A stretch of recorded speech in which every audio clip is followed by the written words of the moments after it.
Quelles sont les dépendances les plus nocives? Alcool, médicaments, sexe, drogue. Mon Dieu, c'est la drogue, c'est le suicide, c'est le... La drogue. La drogue. Le matérialisme. Les drogues. La religion, les drogues. Moi, je pense que c'est les drogues. Ah, les dépendances les plus nocives, il y a la cigarette, la drogue. Tout ce qui peut être béquille de l'esprit. Oh mon Dieu, les dépendances affectives, les dépendances l'alcool, aux drogues, naturellement, oui. Tout ce qu'on abuse finalement.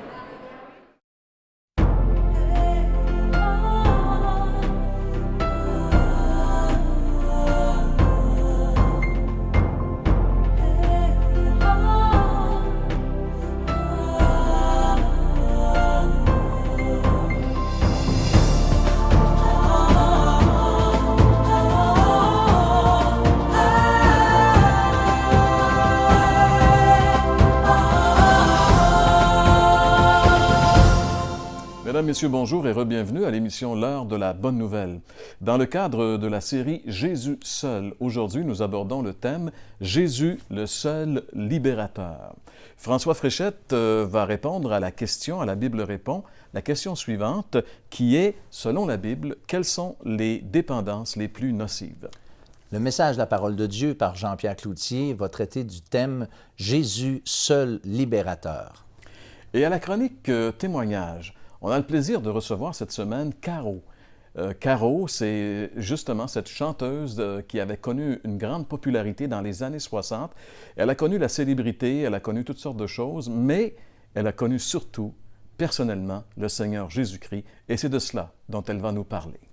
Jésus nous donne tout. Tel est le titre du chant qui va être interprété par Sophie Arbour. Eh bien, François, j'ai été surpris dans le Vox Pop d'entendre quelqu'un qui disait que la pire de toutes les dépendances, c'était la religion.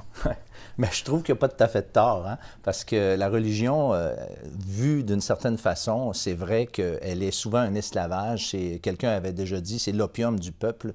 Mais bon, en quelque part, ça a du vrai. Mais la Bible, au fond, ne parle pas de religion. Elle parle d'une relation avec Jésus-Christ. Et au fond, le péché, c'est certainement le pire des esclavages et toute la série de vices qu'on a entendus dans ce Vox Pop, eh bien, est inclus dans le péché, sont inclus dans le péché. Et c'est intéressant parce que, bien sûr, si la religion, on peut la mettre dans le domaine des dépendances, bien, comme toute dépendance, il faut en être libéré.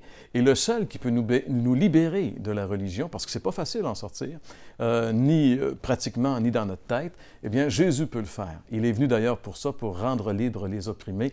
Et si vous voulez en savoir plus, demeurez avec nous parce que c'est l'heure de la bonne nouvelle.